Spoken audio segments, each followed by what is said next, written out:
Hey guys, I got Lenny here from Dynomite Diesel today, and what he's going to do is he's going to show us how to install nozzles on an injector, correct way to do it. And the injector that we're using today is going to be a 6.7 Dodge injector, so going to go through all of that. But I really want to start out with, I think one of the main questions that we get here at Thoroughbred all the time is, should I do nozzles or should I do full injectors?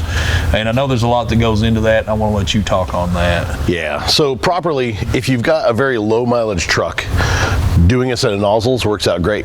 We don't sell the really big nozzles without asking or mandating really that you send in your injector bodies. We install the nozzles on your bodies and we recalibrate them.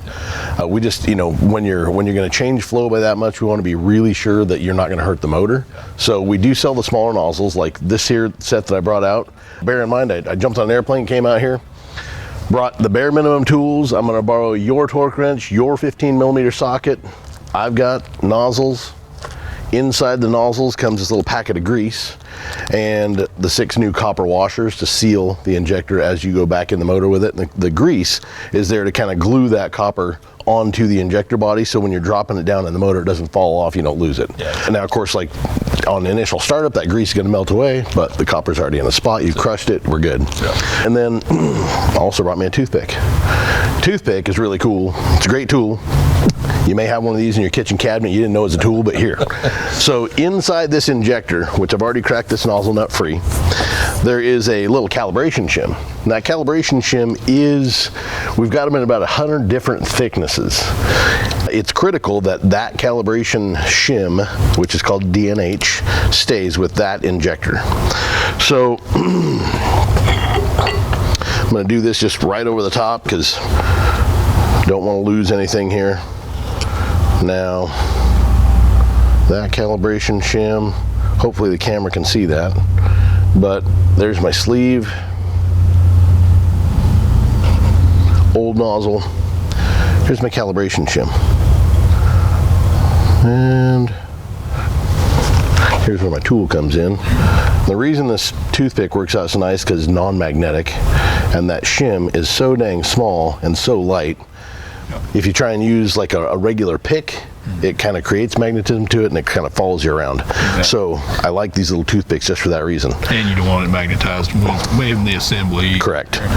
So now that I've got the injector torn apart, this sleeve goes back into the injector, you know, just for giggles, just to show everybody what we're dealing with here, just in case they actually have a problem.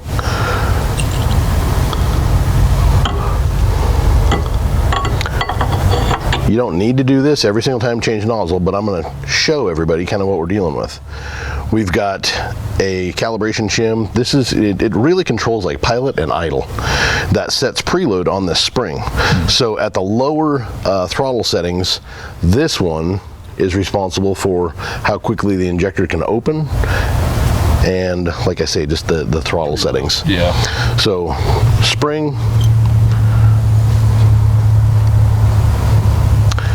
DNH sleeve. Now my DNH shim, again, these come in 100 different thicknesses. It stays with this body unless you send in your injectors. And if you send your injectors in, we may move these things around and calibrate it proper. But since we don't have that ability here at the shop or at home, we're just gonna make sure that it goes back in the exact same injector it came from. I'm gonna make sure that DNH lays in there nice and flat. Take out one of my brand new nozzles. Like I say, these nozzles are made per set. We're going to measure these in liters of air per minute, and we will tell you what the percentage over is, what the expected horsepower output is, and you just buy them based off that. Show them the feed hole in the nozzle there. Okay. And how that is. So, actually, there's a couple of things we probably should talk about. This needle valve that I'm trying to get out of here. The needle valve is machined and lapped to that nozzle. This is specific to this. These two parts are married together forever. This is measured within 5 microns of an inch, and it fits and it's lapped to that exact nozzle. If you have a bag of these things that have been like miscellaneously put into a bag and now they're all kind of slopped around, don't try and run that set. It's not going to work out right. Please send those in. We can try and do that for you. But yeah, so the feed hole where fluid goes into is right there. As the needle valve goes to lift, so that would be a massive amount of lift. This lift is actually dictated by that little DNH shim. So the thinner the shim, the more lift we're going to get. The more lift we get, the more fluid can fall underneath the needle valve as it goes and is cycling through.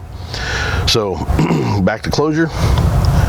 Make sure that your surface, all of this needs to be dead clean, absolute spotlessly clean. Nozzle back onto. Now, does that feed hole have to line up to any particular feed hole on the body, or? Good question. So the alignment dowels that were there, those aren't exactly 180 degrees opposite. So this thing can only be properly assembled in one direction. Okay. So if you try and switch it to 180 off, the nozzle's going to sit just offset and nothing's going to line up. Okay. So nozzle nut. Now guys, if you're doing this at home, please be careful and make sure you're doing this in a very clean environment. The tool that we've got here in this vise, we send these out with injector nozzles, so that way anybody with any vise at home can actually do this job. The V shape that's cut into this tool is an indicator that this is for a 6.7 liter body, not a 5.9 liter body. I saw that you had one laying here. It does not have that V shape cut in it. This, if you notice, this is a little bit narrower right here than it is right here.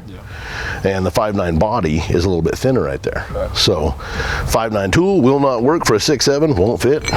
So that's why we've got a couple of different looking tools. Now that we've got everything assembled, handy dandy torque wrench. If you don't have a torque wrench, please don't do this job.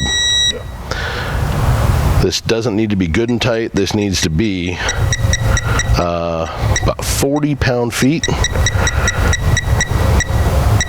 And I hate to say you shouldn't be doing this, but if you don't have a torque wrench, you really shouldn't be doing this. Yeah. We don't get to use our German torque specs here. No, we can't use good and tight. So next on the hit would be my handy dandy bag of grease and my copper washers.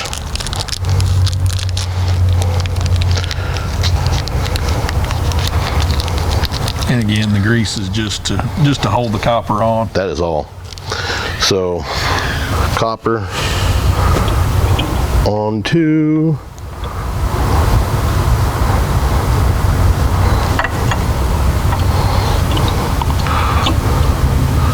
now.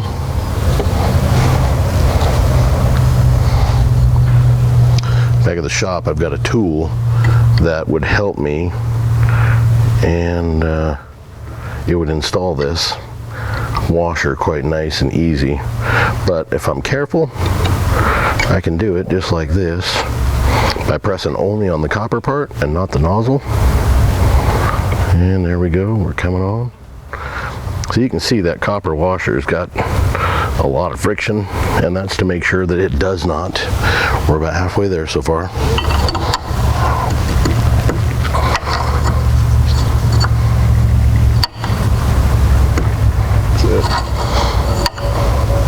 Okay, nozzle install done. I'm going to pull this copper washer back off and take my core injector body and throw the core nozzle back on it. But instructional video on how to do your own nozzle at home. That's it. All right. Thanks for watching, guys.